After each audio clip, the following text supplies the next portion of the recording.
What do Canada's flags mean? G'day guys, how's it going? My name is AussieTash. Really looking forward to getting to this video.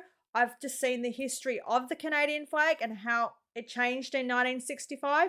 I understand all your provinces have flags, very similar to Australia. Each one of our states has its own unique flag. So let's learn all about Canada's flags. Let's go. If I haven't made it apparent yet, I love flags. And on occasion, I remain indifferent to Canada.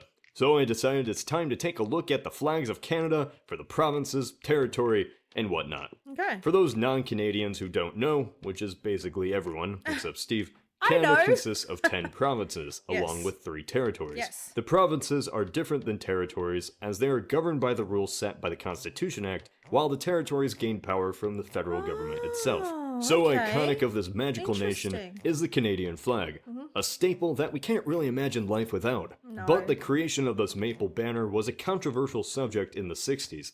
Altering the flag from its Union Jack and red ensign roots to a new design entirely was partially influenced by a desire to keep Quebec within Canada.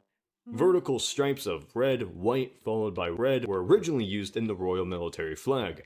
However, this flag was recommended by Canadian Prime Minister Lester Pearson. Alright. The blue stripes represent Canada's surrounding oceans, while the staple maple leaves sit in the middle. Ontario's flag has the Union Jack in the top left corner, It still does? which is, of course, referencing how Canada is still a part of the Commonwealth. Yeah. To the left is the shield of Ontario's coat of arms. Alright. This shield consists of the Cross of St. George, and just below that a green backdrop with 3 golden maple leaves. The red ensign of the flag that functions as the backdrop to the Union Jack is commonplace in many areas of British rule. Yes. It consists of a red or blue ensign, the Union Jack, and the coat of arms of the area. Quebec is like Phoebe from that Magic School Bus show, how she never shuts the hell up about her old school. Oh my gosh. I have seen so many, how am I going to describe it, mean videos about people from Quebec, but oh my gosh, the flag is cool. I recognize this flag. The Australian flag, we still have the Union Jack, and we've got the Southern Cross as well. But yeah, man, I'd love for us to do what Canada did and ditch the Union Jack and come up with our own unique flag. I reckon if we did, we'd still keep the Southern Cross. But yeah, man, I'm all for it. Let's get rid of the Union Jack. Sure, we're under the Commonwealth, just like Canada, but we're also our own unique country. So we need our own flag. I'm all for it. Quebec is basically this, and that old school is France. This is very reflective in their flag. It has a white cross surrounded in blue, reminiscent of the King's Regiment flag of France's past. Oh, okay. The white symbol within the blue rectangles are the fleur-de-lis, a commonly used symbol of French culture and rule. The blue symbolizes heaven. New Brunswick. This is one of the 3 provinces that belong to an area known as the Maritimes, the others being Nova Scotia and Prince Edward Island. The flag is basically an expansion of the shield from the coat of arms. It's a the cool top of flag. the shield is a lion, a common theme of heraldry amongst the English. The gold of the lion and red backdrop is a reference to the significant German influence. The ship along the water represents the shipbuilding economy of the area.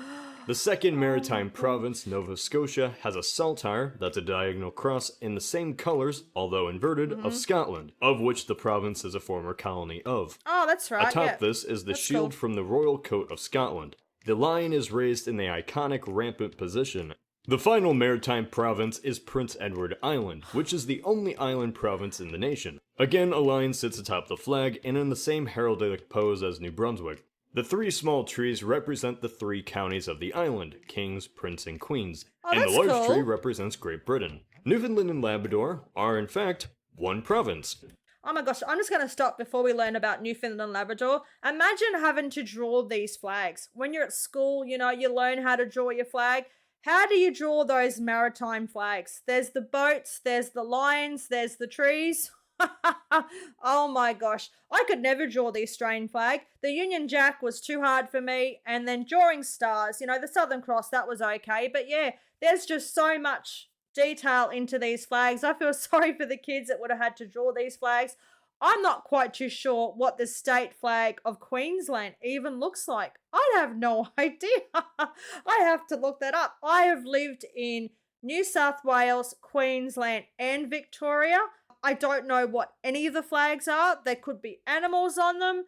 There could be fruits. There could be colors. I really have no idea. Does this make me a bad person? Maybe. I'm not quite too sure. Guys, in the comments, let me know. Newfoundland is an island in the Atlantic Ocean, and Labrador is the mainland portion of the province. Its flag is quite an oddity in the grand scheme of flags.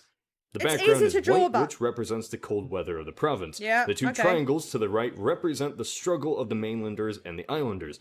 And according to the artist of the flag, the golden arrow represents a bright future. Oh, that's really, the triangles really cool, and arrows man. form I like a trident, that. symbolizing the strong fishing economy. The blue triangles represent the ocean, along with their British heritage. Manitoba. Manitoba's flag follows a more traditional path. The Union Jack sits in the right corner, followed by a red background forming the red ensign. The shield consists of the cross of St. George on the top, representing the British heritage, and a bison on the bottom. The bison were once commonplace in the territory. Cool, man. Saskatchewan is located in the center of Canada. Its flag is colored by two halves, one green to represent the forests of the north, and the gold to represent the wheat fields of the south. The western red lily or prairie lily sits on the flag. Hold on, I think the state flags in Australia's might be flowers. I don't know if they're animals or fruits. I think they might be flowers now I've seen the flag of Saskatchewan. I'm not quite too sure. I'm gonna have to find out. I'll ask Google later. But yeah, I like the flag of Saskatchewan. I love the flower. Really beautiful. Common flower in North America. A significantly less detailed shield from the province's coat of arms sits here, complete with traditional lion in peasant pose. The lion is golden, which differs from other lions seen today. The background is red, and as is tradition, its tongue is blue. The neighbor to Saskatchewan it does is have Alberta. a blue tongue. Its flag consists of a blue background, referred to as Alberta Blue, and a slightly altered version of the shield from its coat of arms. The shield has St. George's Cross, of course, and the Rocky Mountains, prairies, and wheat fields. Next, we have the western coastal province of British Columbia. The flag is an extension of the shield from coat of arms, featuring the exact same layout and features, albeit in a rectangular shape. The top consists of a Union Jack and a crown to represent the obvious British heritage, along with a sun that sets into the Pacific Ocean. Oh, that's so cool, man. Next, we move into Canada's territories. The biggest difference here is territories gain powers from the federal government itself, rather than the Canadian Constitution.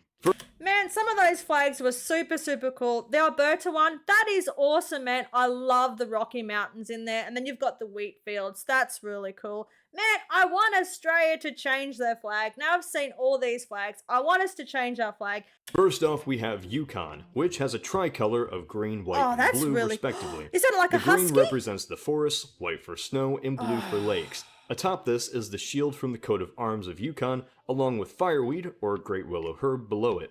The plant is often used by Native Americans for nutrients and medicinal purposes. The shield itself has St. George's Cross on top, defaced by a pattern representing fur. This is due to the natural wildlife of Yukon. Below this, two mountains stand with golden discs inside of them. Lots of gold in the representing Yukon. the gold resources of the area. Two rivers flow through the middle, and the noble Alaskan Malamute stands atop the shield. The next territory is the Northwest Territories. The original flag was a red ensign containing the Union Jack, with the letters HBC, for Hudson Bay Company. Today, the flag has two blue stripes and a white stripe in the middle. It's not a tricolor, but instead features a Canadian pale, as half of the width of the flag is a white stripe. This is also featured on the national flag. The blue represents water and the white represents the snow. In the middle is the shield of the coat of arms. The top of the shield represents the Arctic ice, and the blue crack represents the Northwest Passage waterways. It's so the red represents the Arctic, while the green so represents forests. Gold bars represent the resources of the area, and the fox represents the wildlife. Sadly, the two narwhals that top the coat of arms were not included in the flag. Oh, really? Poor, lonely narwhals. Finally... Man, these flags are so cool because they are so descriptive of each province, of the regions, of the territories, and that is awesome, man. That is super cool. The colors, like I said, imagine having to draw these as a child at school, learning how to draw your province or your territory's flag. There's a lot of stuff going on in there. You're going to need a lot of colors, textures, crayons, all that jazz. Finally, we have Nunavut, the largest province in Canada. Also, it's the least populated, and the newest, formed in 1999. The flag doesn't contain a coat of arms at all. But the color scheme seems to be implied by nature, in which the blue and yellow represent the natural resources, likely gold, water, and the sky. The two stripes are split directly in the middle, very much different than many other Canadian flags. The object in the middle is a monument of stone, used traditionally as a landmarker.